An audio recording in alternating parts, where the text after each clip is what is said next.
la version longue. Cette semaine, je reçois M. Stéphane Spisak, le directeur général de Moisson Sud-Ouest. Donc, cette semaine, on va parler de sécurité alimentaire. On a vraiment pris le temps d'aller au fond du sujet. On a parlé de comment ça fonctionne, en fait, une moisson, toute l'idée de la distribution, de la logistique derrière, tous les dons qui passent là, la redistribution après dans les plus que 80 organismes qui le desservent. Ça a été une super belle rencontre. Vraiment, j'ai trouvé ça très, très important comme discussion, en fait, puis très intéressant de parler avec lui. On a été dans plein de trucs là-dedans, dans le visage, en fait, aussi des gens qui peuvent demander, puis de l'aide. Et aussi le fait que on le voit, c'est dans l'actualité, c'est en grande augmentation. Les demandes, c'est quelque chose qui est extrêmement d'actualité, malheureusement. Et j'espère que vous allez apprécier autant que moi cette discussion.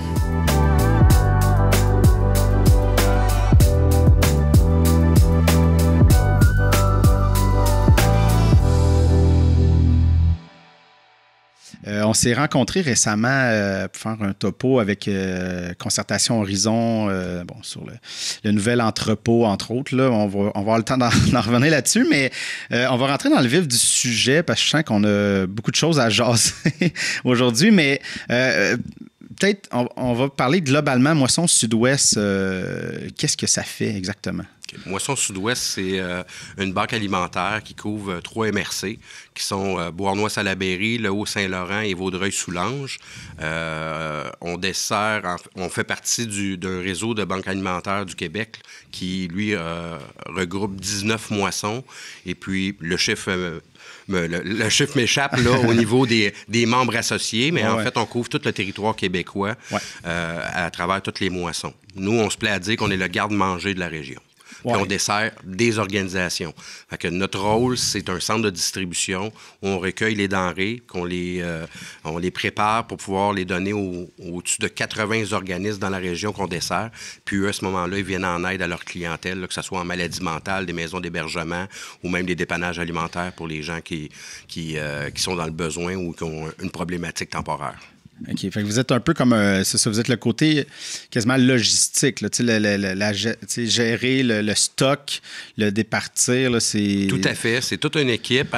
C'est hybride entre bénévoles et travailleurs aussi. Fait qu'on a des chauffeurs sur la route. On a 4 camions sur la route qui font la livraison à temps plein là, aux organismes et qui vont ramasser à travers les différents fournisseurs de notre réseau à grande quantité. Parce que vous comprendrez que les organisations, eux, dans leurs installations, les organismes qu'on dessert, exemple comme la rencontre Châteauguoise que l'on dessert à Châteauguay, leur capacité d'entreposage est limitée. C'est ça, Puis dans bien des cas, ça va être des frigidaires de maison et congélateurs tombeaux. Moi, on rentre avec des chariots lévateurs dans nos congélateurs. Non, c'est ça. C'est vraiment pas la même réalité. Mais tu sais, c'est ça. Il y a quand même 3 MRC. Ça donne quand même un vaste territoire. Tu sais, la Montérégie-Ouest, il y a quelque chose quand même d'éloigné. C'est surtout 2700 km². Quand même, c'est ça. Là. Fait que, tu sais, parce que, tu sais, quand on va le Haut-Saint-Laurent, c'est ça, c'est toi aussi, c'est ça. Fait on s'entend que c'est rural, c'est éloigné. Fait que, est-ce que ça a un impact aussi sur la gestion de... Bien, naturellement, au niveau des livraisons, ça a apporté beaucoup parce que le système de livraison a été développé quand la pandémie est arrivée. Okay. Originalement, c'est les bénévoles qui venaient chercher les commandes chez Moisson Sud-Ouest. Les bénévoles des organismes. Des organismes qui venaient souvent avec leur petit auto. Puis, fait que c'était pas évident. Il y en a qui ont des camions, mais ils n'ont pas nécessairement les équipements. Puis, on leur donnait cette nourriture-là. Donc, beaucoup de kilométrage pour ces bénévoles-là à faire. Quand la pandémie est arrivée, naturellement, on a eu du support, donc Concertation Horizon qui a participé au déploiement de notre système de livraison. Et puis, depuis ce temps-là, ils n'ont pas besoin de venir chercher les commandes. On livre tout le monde. Fait que ça leur rend service, puis en même temps, c'est un moment opportun. Ils n'ont pas de distance à parcourir. Ils peuvent se concentrer sur leur mission, qui est d'aider les gens directement sur place. Oui. Puis je veux juste... parce que nous, on sait c'est quoi Concertation Horizon, mais je vais peut-être l'expliquer aux gens, là, mais c'est vraiment comme... dans le fond, c'est comme un organisme qui essaie justement de rassembler tous les acteurs du milieu sur plein d'enjeux différents, mais d'aller chercher aussi, tu sais, je pense que le CISMO est un peu là-dedans. C'est un partenariat avec le ministère de la Santé, les commissions scolaires, tout ce qui va toucher directement les populations vulnérables, de près ou de loin, sont impliqués à travers Concertation Horizon. Fait que l'idée, c'est de rassembler un peu tout le monde pour faire de l'idéation aussi, puis de partager, puis de se rendre compte aussi des fois de ne pas dédoubler des choses, j'imagine. En tout cas, c'est un peu varié, là, mais il y a plein d'enjeux. Je dirais que c'est des échanges de bonnes pratiques. Oui, c'est ça. Et puis, de prendre des trucs, d'apprendre de son voisin, exact, qui est probablement... La plupart des OBNL, on fonctionne en mode essai-erreur. Ouais. C'est difficile. On n'a pas les ressources pour pouvoir développer des recherches puis ces choses-là. Ouais. Alors, on profite de toutes les ressources externes. Puis Concertation Horizon, c'est un regroupement de toutes ces ressources-là avec différents comités qui élaborent des plans puis des façons de faire là, pour améliorer le sort des gens. Puis ça, vu qu'on a ouvert cette parenthèse-là, je vais la finir, mais comment vous voyez ça, ce côté-là de concertation, avec Concertation Horizon, mais même, j'ai l'impression, moi, ça fait 13 ans que je suis ici, que j'ai couvert le communautaire de plein de façons différentes, puis j'ai l'impression que plus ça va, avec les CDC, la concertation, j'ai l'impression qu'il y a beaucoup de partage d'informations, beaucoup plus de soutien que d'être en silo chacun de son bord. Je ne sais pas comment toi tu vois ça, comment tu perçois ça? Moi, je trouve que c'est un bon move, là, dans le sens où, justement, c'est pour regrouper des ressources. On est dans une période de mutualisation des ressources, puis à un moment donné, dire, bon, est-ce que moi, j'ai besoin... On est deux organismes quasiment d'une porte d'à côté. Est-ce que j'ai besoin d'avoir chacun son photocopieur, chacun son adjointe? Peut-être qu'on peut se partager les heures, parce que moi, j'ai quelqu'un, mettons, à temps partiel, puis l'autre aussi, fait que ça fait un emploi à temps plein, donc on met encore des gens sur le marché du travail via ça. Ensuite de ça, naturellement, c'est des trucs. Moi, je suis issu du privé, là, personnellement, puis je suis venu travailler dans le communautaire. Puis c'est une chose que j'avais remarqué quand j'ai commencé, c'est que tout le monde, toutes les OBNL sont indépendantes les uns des autres, ont leur façon de faire avec le conseil d'administration.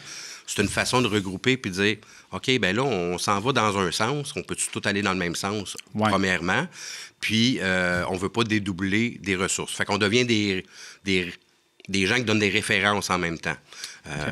Par le passé, les banques alimentaires, il y a une étude là, qui a été faite que je ne saurais pas nommer c'est quelle université qui a cette étude-là, qui est toujours en développement, c'est sur plusieurs années, qui dit que les premiers balbutiements qu'on a vus de cette étude-là mentionnent que les banques alimentaires sont la porte d'entrée pour un paquet de ressources. Quelqu'un qui vit d'insécurité alimentaire, bien là, il peut avoir la santé mentale liée à ça, de l'itinérance, des problématiques de maladie. Ça peut être des travailleurs qui, quelqu'un a pogné de cancer, ils sont pas en mesure de travailler, ils ont besoin d'aide alimentaire. Mais là, on les apporte vers d'autres ressources qui vont les aider à surmonter toutes les épreuves de la vie, que ce soit en santé mentale, en itinérance, en violence, dans dépendance.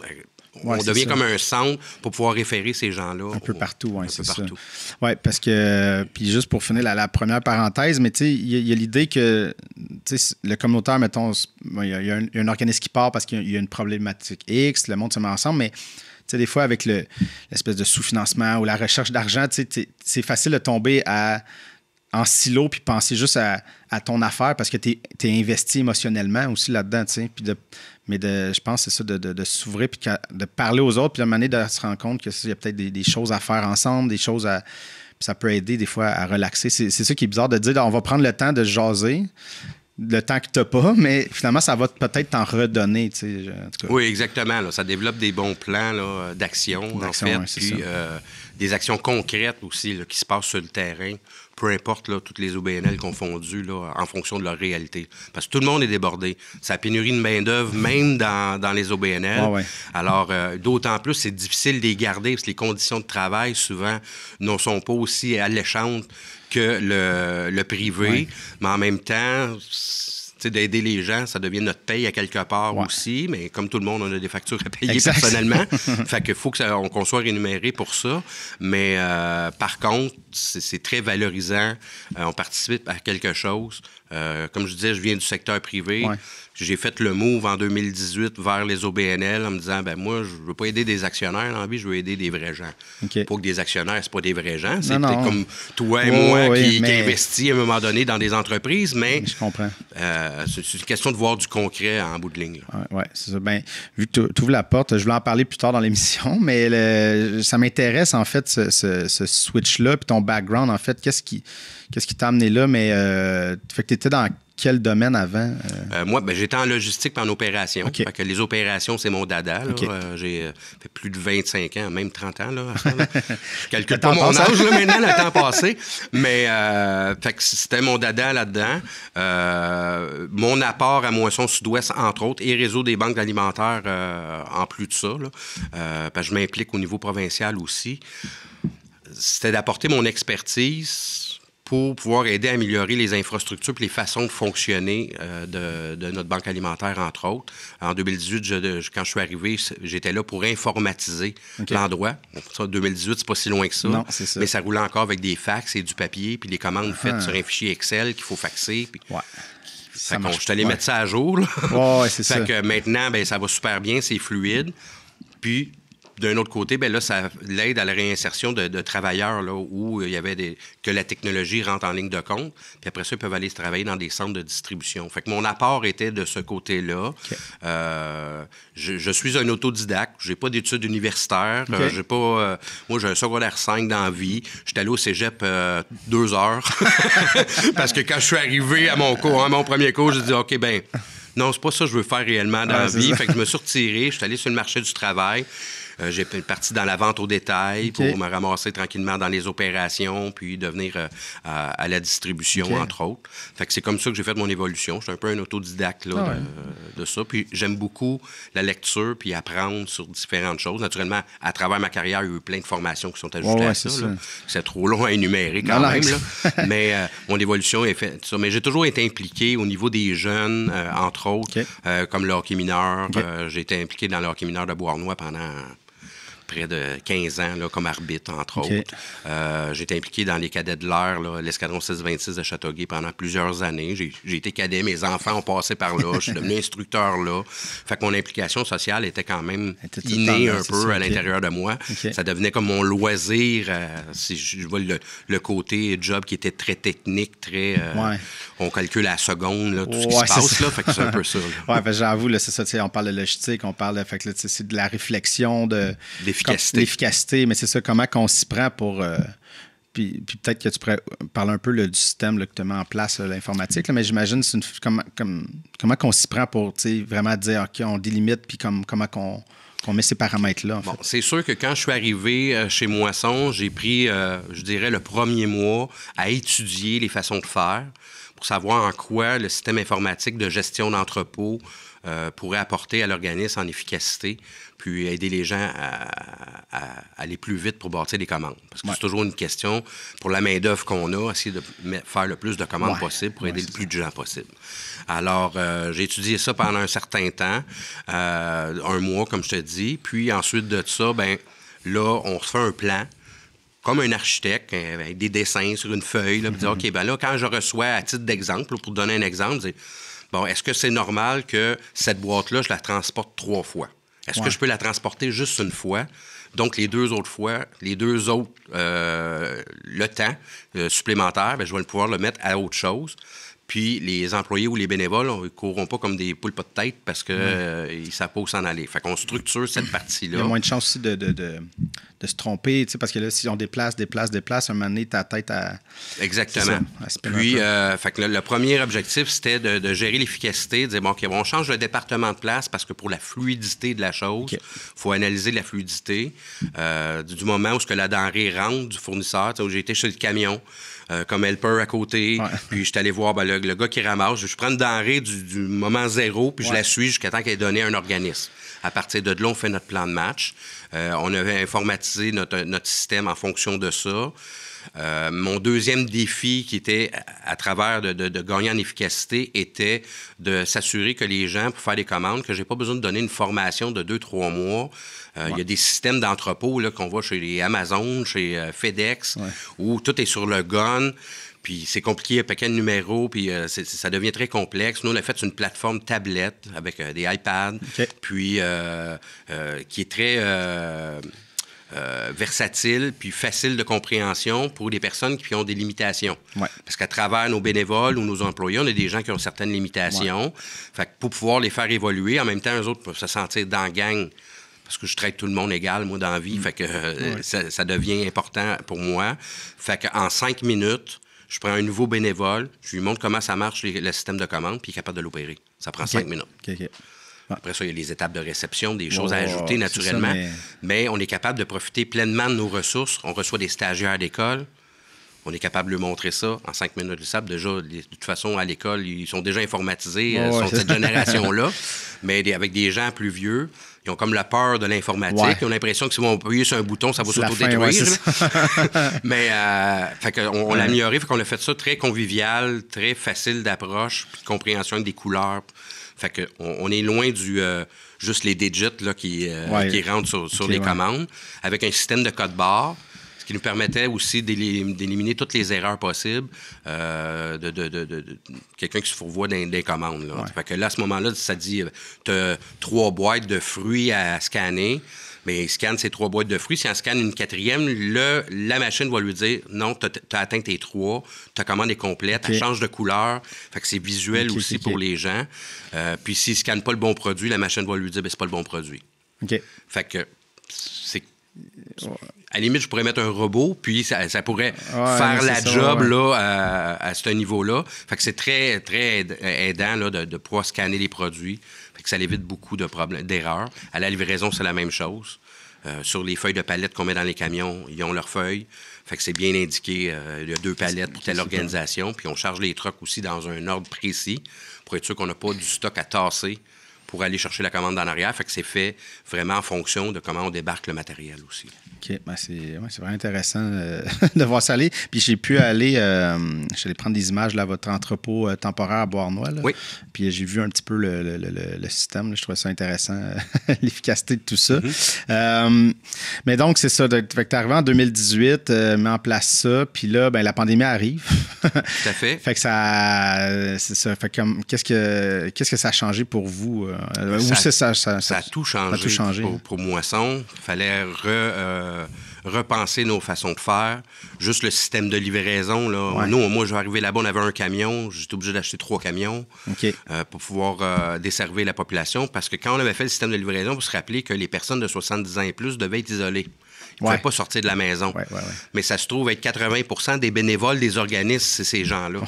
Fait qu'ils ne pouvaient plus sortir, ils ne pouvaient plus aider l'organisation. Les besoins sont là, sont grandissants. Tout le monde s'est ramassé à plus travailler ou à peu près.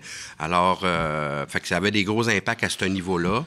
On était obligé de déménager en urgence à Beauharnois, justement, parce qu'avant, c'était à nos bureaux de Valleyfield, où on avait 6500 pieds carrés environ. Là, puis on était saturés parce que, naturellement, les donateurs étaient au rendez-vous. Ça a donné beaucoup.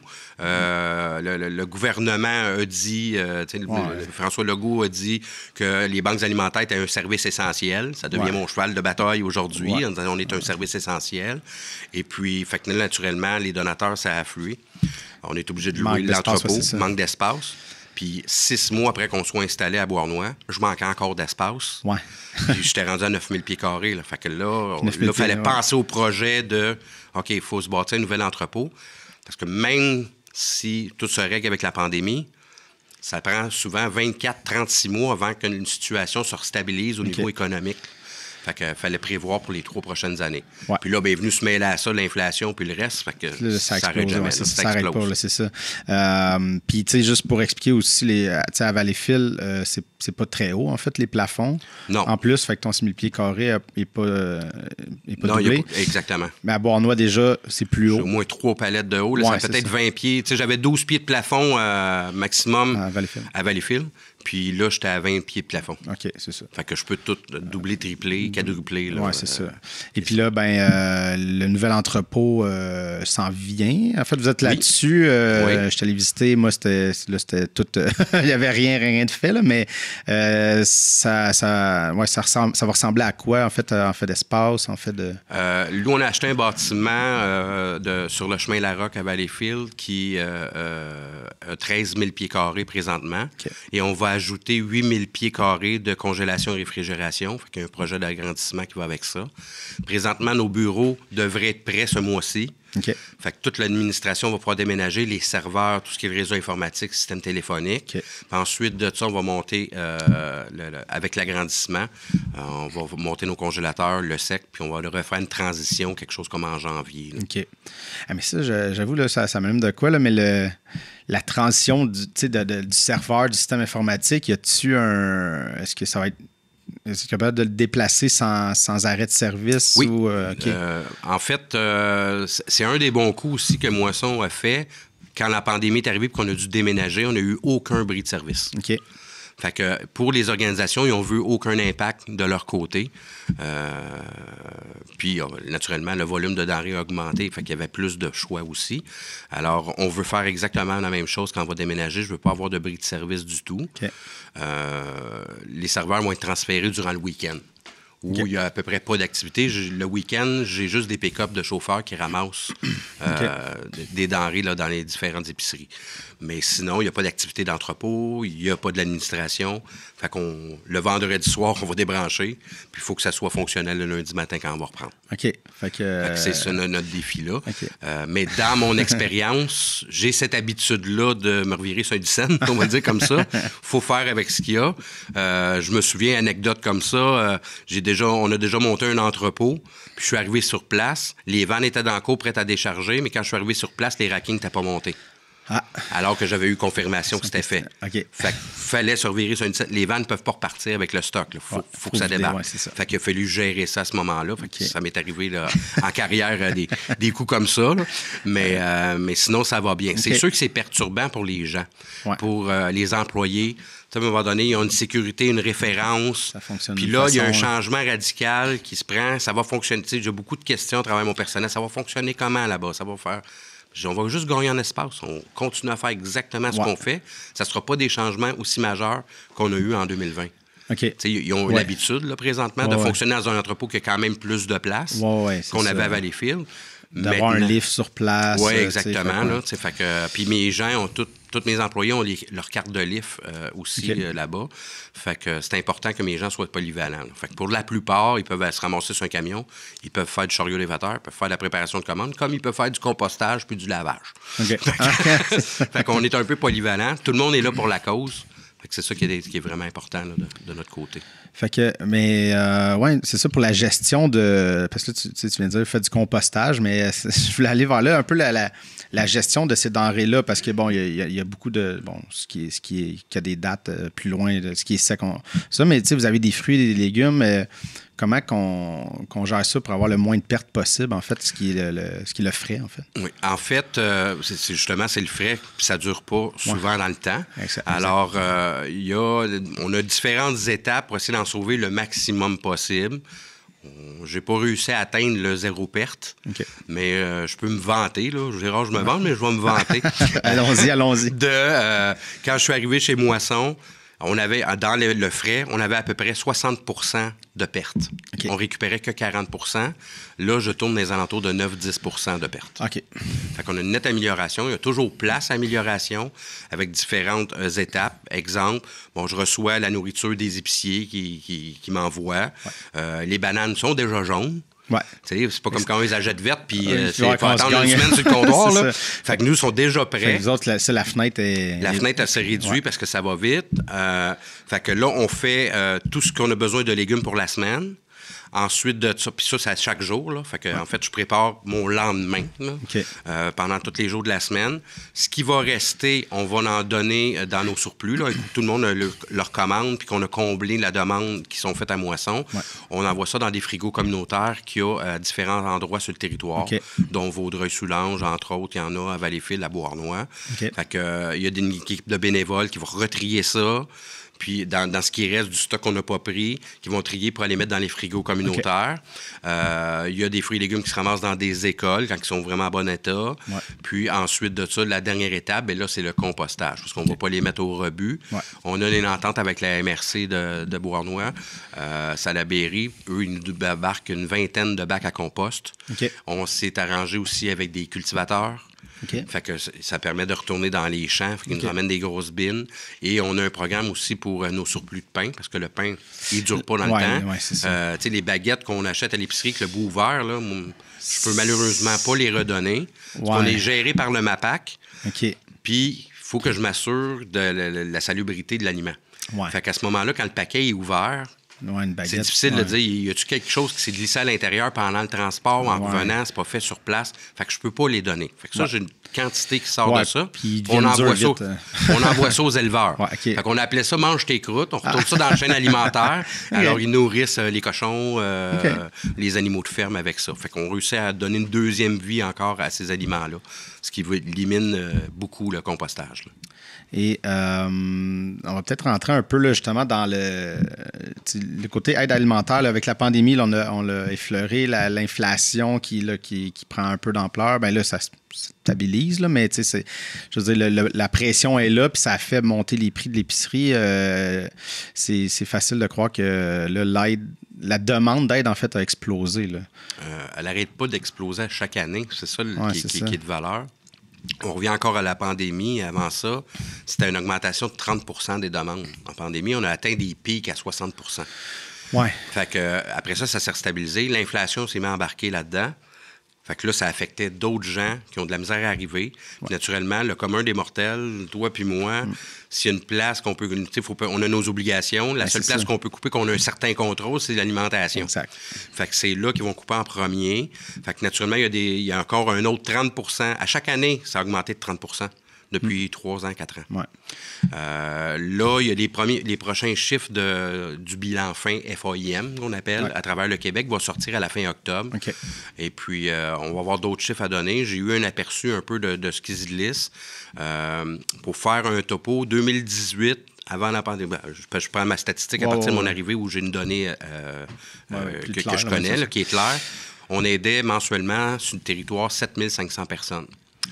Jusqu'à l'an dernier, on aidait 11 351 personnes par mois.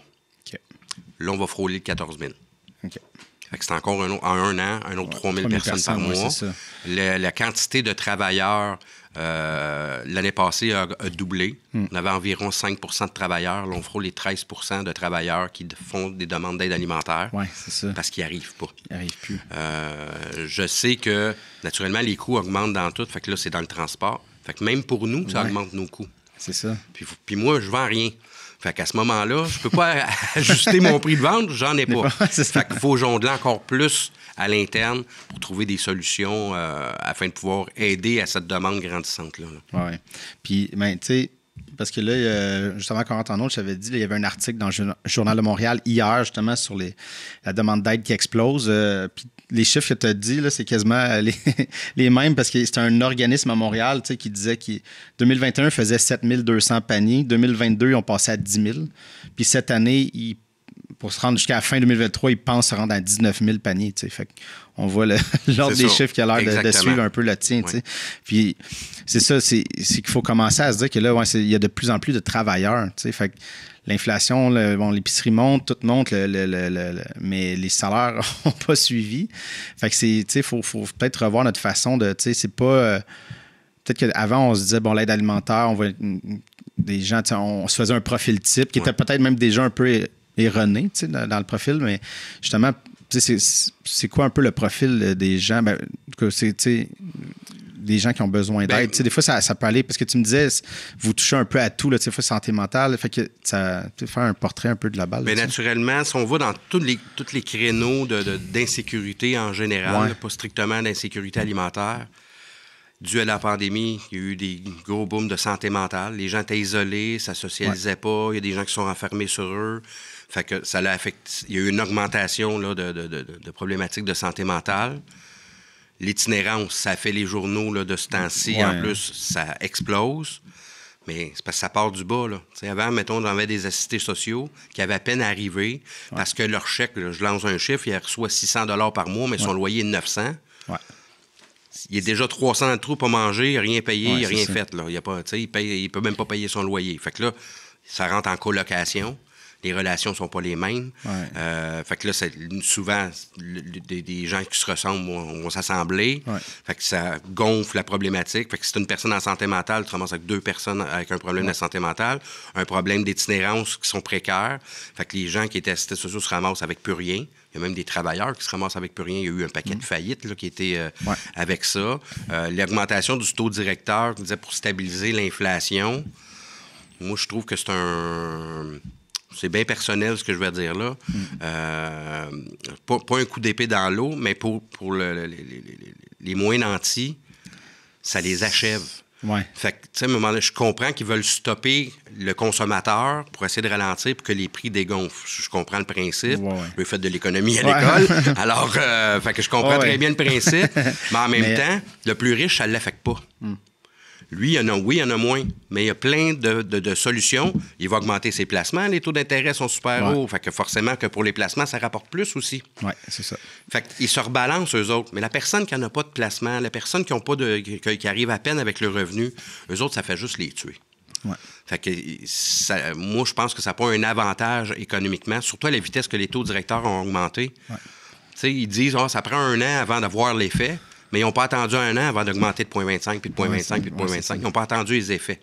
Fait que là, on va avoir des impacts. On commence à avoir des gens qui remettent leur maison. Fait que ça va venir vers les banques alimentaires. Fait que ça, c'est un créneau. Ensuite de ça, on a les gens que la maladie les frappe. Fait que c'est du temporaire. Tu sais, ça peut être comme toi et moi, qu'on gagne notre vie normalement, puis tout ça, puis paf, il y a une maladie qui fait en sorte qu'on n'a pas d'assurance collective, on n'a pas... Fait que là, ça vient directement, là, j'ai plus de rentrée de revenus, là. Fait que là, on est pris avec ça. Chômage maladie, ça fait un temps, mais ta maladie peut s'étirer beaucoup plus longtemps que le 26 semaines que le gouvernement t'octroie. Fait que ça a des impacts aussi à ce niveau-là. Puis tu as les travailleurs qui sont des bas salariés. Un couple qui travaille au salaire minimum, ça fait environ 32$ qui rentrent dans la maison. Mais c'est pas assez pour combler toutes les augmentations qui viennent au bout de ça, là, tu sais. Mais je comprends pas, une certaine partie de la population, ça continue à consommer à côté. Fait que c'est un peu ça qui est hors de contrôle, là, quelque part. Oui, c'est ça. C'est le genre de voir comment ça va se placer, parce que là, c'est comme inquiétant, surtout avec les chiffres qu'on voit là, qui explosent, le nombre de demandes. Puis justement, l'article, en fait, du Journal de Montréal du 2 octobre, c'est ce que la DG décriait, c'est que ça fait 35 ans que cet organisme-là existe. Puis là, pour la première fois en 35 ans, elle a dû refuser parce qu'elle n'a pas assez de denrées. Tu sais. Fait que là, elle a refusé 6 familles. Elle a commencé à réduire les paniers pour essayer d'étirer le plus d'aide. Bon, tu sais, fait il y a ça aussi, parce que si il y a plus de monde qui demande d'aide, mais de l'autre bord, il y a peut-être moins de... Tu sais, si l'argent se fait plus rare, c'est plus tough. T'sais, fait qu'on donne moins, là. Il y a peut-être, je sais pas si vous, c'est une réflexion. En fait, les denrées, oui, effectivement, pour beaucoup de moissons à travers le Québec, les denrées rentrent moins parce que avec le développement de certaines applications comme Food Hero, entre autres, qui fait en sorte que les denrées qui normalement auraient été données aux banques alimentaires, ils redonnent un boost. Puis je comprends les épiciers de vouloir récupérer des pertes, parce que pour eux autres, c'est de la perte pure. Fait qu'ils trouvent des avenues pour être de plus en plus performants de leur côté. Parce que les pertes, faut pas se le cacher, le consommateur, il paye au bout de la ligne pareil. Il y a eu un coûtant à ça, puis il y a quelqu'un, il faut qu'il paye la facture. Fait qu'eux autres essaient de réduire ces coûts-là pour essayer d'aider le consommateur d'une part, mais d'un autre côté, ça n'aide pas les banques alimentaires, c'est un peu se tirer dans le pied. Il y a d'autres plateformes comme Second Harvest, entre autres, là, qui me viennent à l'esprit, qui viennent chercher la manne de qui était donné aux banques alimentaires. Okay. En même temps, la population a besoin d'avoir des rabais parce qu'on cherche le panier d'épicerie le moins cher, donc forcé de faire affaire avec ces applications-là, entre autres. Là. Titre d'exemple, on achète un poulet, puis c'est 12 un poulet ou 15 un poulet à l'épicerie. Puis là, quand il va arriver proche d'expirer, ils vont le congeler, ils vont le mettre dans le congélateur Food Hero. Puis là, avec l'application, je peux l'avoir, moi, pour 5 $. Oui, c'est ça. Et là, il y a un poulet, il est correct, pour 5 $. Le choix est facile à faire. Exact. C'est ça. Puis il y a un côté, évidemment, économique premier sens. Puis après ça, tu dis, on aide aussi à faire baisser le gaspillage alimentaire. Mais en même temps, c'est ça, il y avait le côté... Le business et le gaspillage alimentaire. Fait que c'est un peu ça. Fait que ça vient tuer notre aide. Banque alimentaire Québec a été obligée, dans les 2 dernières années, puis c'était rare, il ne faisait jamais d'achat. C'était toujours des donations. Maintenant, on est obligé d'octroyer un budget pour faire de l'achat de nourriture parce qu'il n'y en a pas de disponible. OK. Fait qu'on est obligé d'embarquer comme différentes entreprises. Puis là, il y a différents centres de liquidation qui ont poussé, des peddlers qu'on appelle, qui, eux autres, ont dit « OK, nous, on vend du canage à bas prix. » Fait que les autres, ils sont tous accaparés le marché que nous, on avait en donation. Mais on se met à la place du donateur. Avant, il donnait gratuitement aux banques alimentaires. Puis maintenant, il peut avoir 50 cents pour. Oui, c'est ça. Fait qu'on est obligé d'embarquer dans ce marché-là, sinon on n'aura rien à donner. Fait qu'il y a beaucoup de budget. Le gouvernement, à travers, dans la dernière année, là, il avait fait une annonce à Moisson Montréal, où j'étais présent aussi, avec le ministre Lamontagne, entre autres, qui avait annoncé, un budget de 6 millions de $, pour l'achat de denrées. OK. Fait qu'il est dédié à ça. On a acheté des fruits, des légumes, de la viande pour tout le Québec, là, à ce moment-là. On avait demandé ça jusqu'au mois à échéance au 30 septembre. On est arrivé, ces argents-là sont dépensés et on est exactement au même point que le 3 mois. Okay. Fait qu'il va y avoir des initiatives, une initiative qui s'en vient là, dans les jours à venir auprès des différents députés à travers toute la province, les moissons. On veut qu'ils reparticipent à ça. Parce qu'il ne faut pas se le cacher. T'sais, à un moment donné, c'est avec les années, moi, ce que j'ai appris du communautaire, c'est que ça peut faire l'affaire quelque part de certains paliers gouvernementaux, de dire les gens s'occupent des gens eux-mêmes, puis on n'a pas nécessairement à investir. Ouais. Mais c'est leur responsabilité de prendre soin de la population. Oui, c'est ça. On vote pour eux autres pour ça. Puis là, c'est comme s'ils remettaient dans les mains des OBNL qui n'ont pas de ressources c'est ça. pour s'occuper de ça. Depuis la pandémie, je dirais qu'il y a une bonne ouverture du gouvernement. C'est jamais assez. De toute façon, s'il fournirait tout le monde, nos impôts doubleraient encore, puis on est déjà les plus imposés. Mais, entre autres, il y a des argents qui sont dégagés. C'est comme il y a le programme d'infrastructure, entre autres, que nous, on bénéficie du gouvernement, c'est le MAPAC, en fait, là, avec le ministre Lamontagne, qui a octroyé des montants aux banques alimentaires. Fait qu'il y a un 20 millions sur 4 ans qui est développé, qui avait parlé l'année passée. Il y avait déjà eu un 5 millions l'année précédente, dont on a profité pour pouvoir acquérir notre nouvel entrepôt. Fait que c'est d'augmenter les infrastructures alimentaires. Quand la nourriture va être disponible, qu'on soit capable de la prendre. Parce qu'eux ont un mandat aussi d'éviter, puis ils vont travailler là-dessus dans l'avenir proche, le gouvernement, sur le gaspillage alimentaire. Ils vont commencer avec la réforme de la consigne qui s'en vient, qu'on a déjà commencé à entendre parler, où les producteurs de contenants devront payer dans la gestion aussi des retours de ces contenants-là. Fait qu'il y a une participation un peu là, du fabricant payeur, on va le dire comme ça. C'est ça. Alors, comme ça se passe dans l'électronique, la petite taxe qui est rajoutée, puis Recycle Québec avec les Cypruariens, entre autres, c'est tout le regroupement des fabricants qui gèrent une partie de ce budget-là pour pouvoir récupérer les objets qu'ils mettent sur le marché et qu'on ne veut pas envoyer à l'enfouissement. Fait que pour le gaspillage alimentaire, c'est un peu le même principe. Nous, on essaie de mettre la main. Il y a des initiatives, des négociations qui se font présentement pour aller récupérer les denrées dans les champs. Le fameux glanage que les gens parlent, qui aujourd'hui, au goût du jour, c'est impossible à faire. Le glanage, c'est le cultivateur qui dit « Mais il me reste des patates dans mon champ. » Moi, ça me coûte trop cher les sortir de là pour les mettre sur le marché. Fait que je les abandonne dans le champ. Fait qu'à ce moment-là, ils appellent l'OBNL, ils disent « Si vous voulez, venez les chercher. » Mais là, il faut que je débarque avec 50, 100 bénévoles avec des pioches, là, comme dans le temps de la petite maison dans la prairie, pour aller piocher puis aller chercher des patates, ce qui fait aucun sens. Puis, va arriver une journée, c'est pluvieux, on va être tout seul dans le champ, les bénévoles vont dire, ben là, il pleut, moi, je vois pas. C'est ça. Fait que là, c'est un défi. Fait qu'il y a des propositions qui sont faites là, à différents producteurs qui disent, dis-nous comment ça va coûter sortir ça du champ. Ta machinerie, ton personnel, on n'achètera pas la denrée, mais on va acheter ton temps. Ouais, c'est ça. Fait que ce qui va nous permettre de l'avoir en vrac, puis nous autres, on va faire l'emballage, puis on va pouvoir le redistribuer. Okay. Ça a un coût qui est probablement moindre que celui que j'achèterais en gros dans un grossiste de fruits et légumes, parce qu'il est un intermédiaire entre les producteurs aussi et les épiciers, qui ont un gros bout, eux autres. Là. Ton coût de main-d'œuvre aussi, même si c'est des bénévoles, mais je veux dire, le coût de rassembler ces gens-là, puis de le faire efficacement. Puis, c'est ça, là. Il y a un temps là-dedans, il y a une logistique à mettre aussi là-dedans, il y a du transport. Fait que si on peut dire, OK, comment ça coûte pour ça? Puis à ce moment-là, on va financer, on a quand même de l'argent dans nos coffres pour différents achats. Fait qu'au lieu de l'acheter d'un grossiste, mais je peux aller l'acheter au cultivateur directement parce qu'il me le sort du champ. C'est gagnant, là. Autant pour le producteur que pour nous puis pour la population. Oui.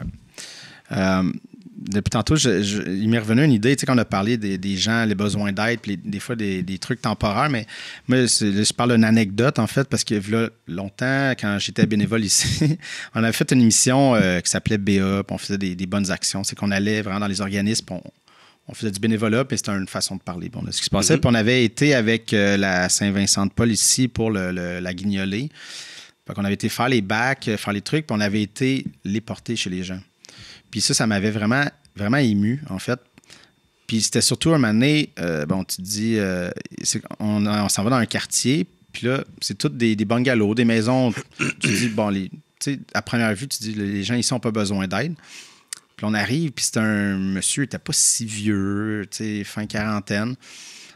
Puis je me rappelle à rentrer, on ne filmait pas ce bout-là, mais je rentrais, puis je dépose le truc, puis il casse, il se met à pleurer, puis là, on essaie de le réconforter. Puis là, quand je suis sorti, j'étais shaké, puis à un moment donné, tu te dis, OK, ce gars-là, il y a une maison, il y a une auto, tout ça, mais on ne sait pas son histoire, il y a peut-être eu un divorce, une perte d'emploi, une dépression, puis là, c'est peut-être le premier Noël, il va avoir ses enfants, puis il n'y arrive plus, Puis c'est une suite de choses qui sont peut-être passées. On sait pas, je ne sais pas son histoire, mais à un moment donné, tu te mets à réfléchir de OK, c'est pas. Ça peut se passer vite, des fois, sans être dramatique, mais des fois, tu te dis OK, c'est pas. C'est ça. Ça peut arriver à tout le monde, ça peut arriver à toi, ça peut arriver à moi. Ouais. Du jour au lendemain, tout vire à l'envers. Ouais, une suite de malchance, c'est ça. Qui se passe, puis tu te dis OK, fait que ouais, ça se peut. Tu sais, je dirais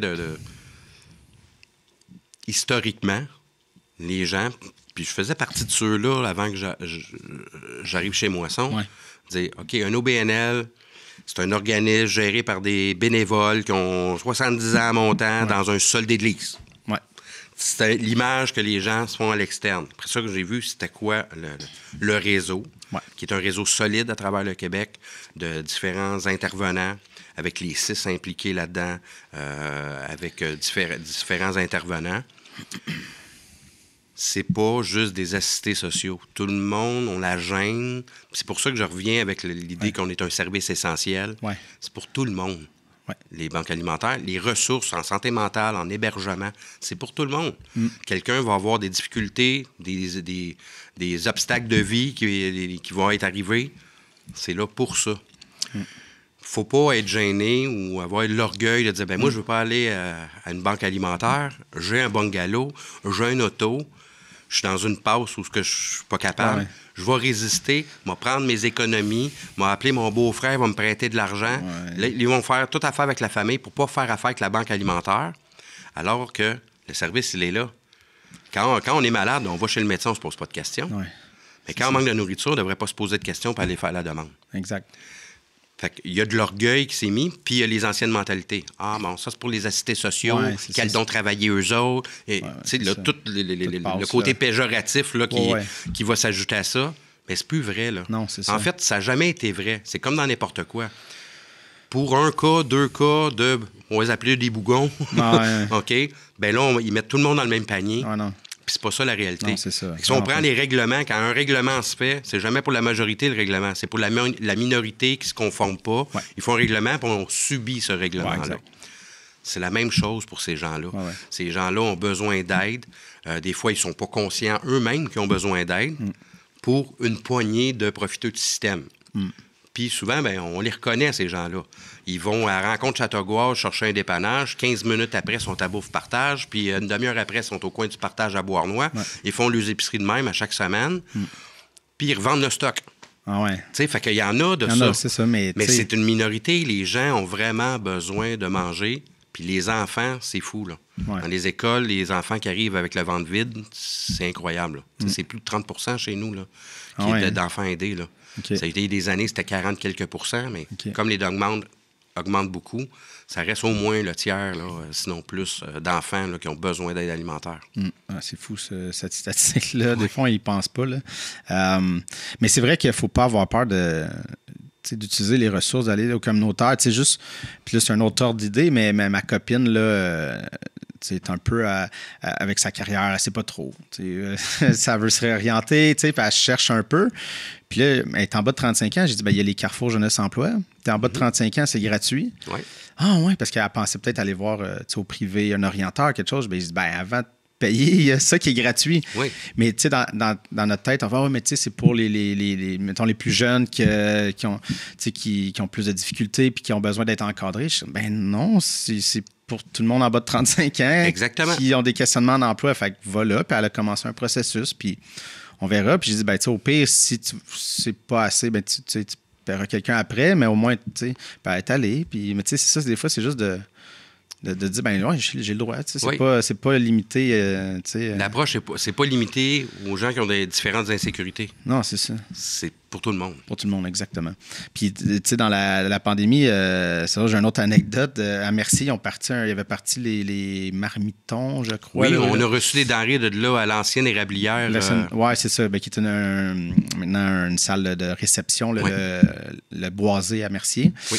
Fait que j'avais couvert ça pendant la pandémie. Là, la ville, les mondes, c'était... Parce que lui, il avait une salle de réception, une cuisine qui ne fonctionnait plus. Il n'y avait plus de réception.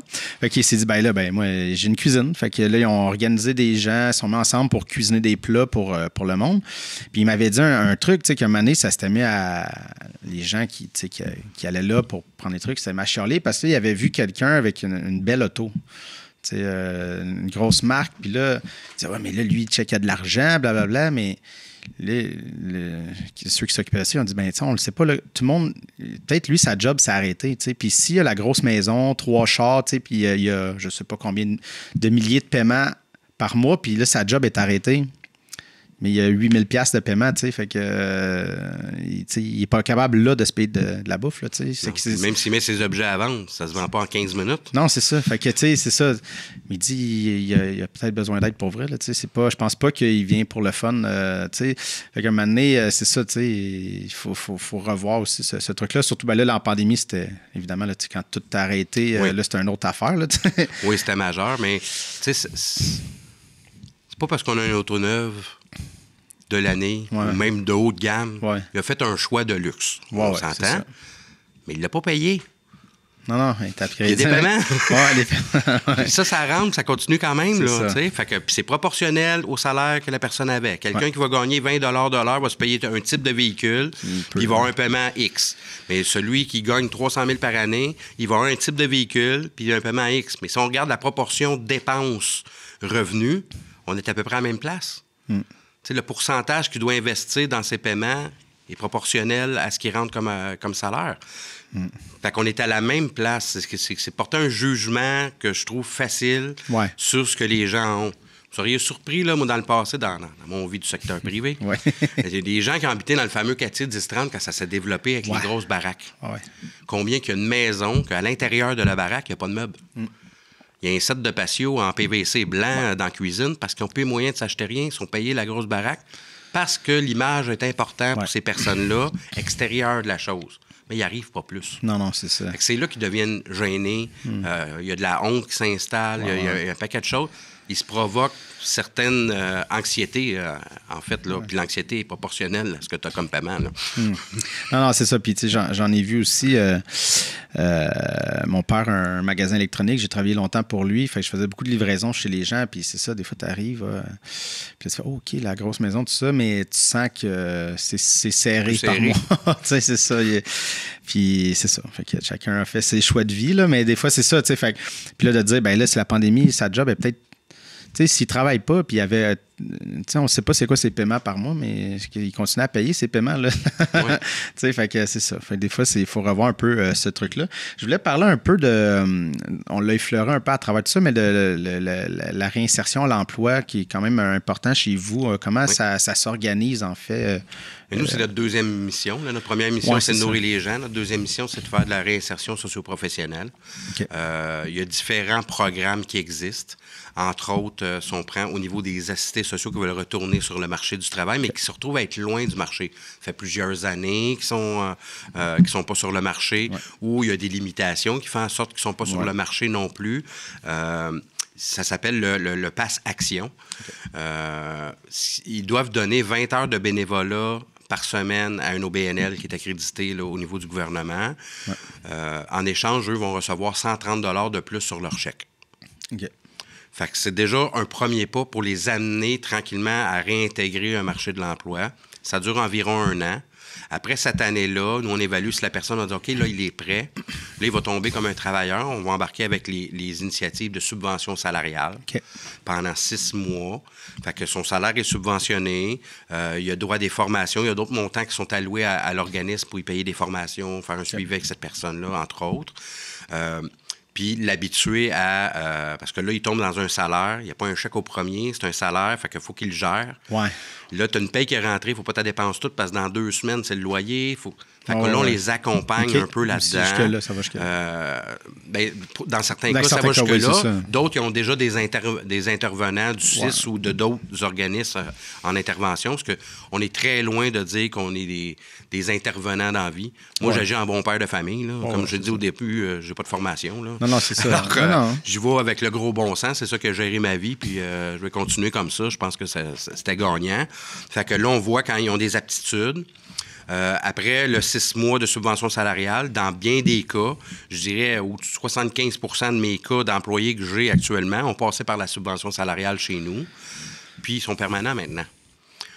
J'ai des gens qui ont été sur le marché du travail, je dirais du privé, là, qui ont été, dont des gens avec un handicap, j'en ai un qui est Asperger, que je me souviens quand on l'a reçu, il avait des bacs, au début, il avait des bacs pour nous dans le lavabo, mais là, il était mis la main sur un petit canard, fait que là, on joue au petit canard, tu sais, on voit le côté un petit peu que la personne tombe dans l'une puis elle fait ses petites choses.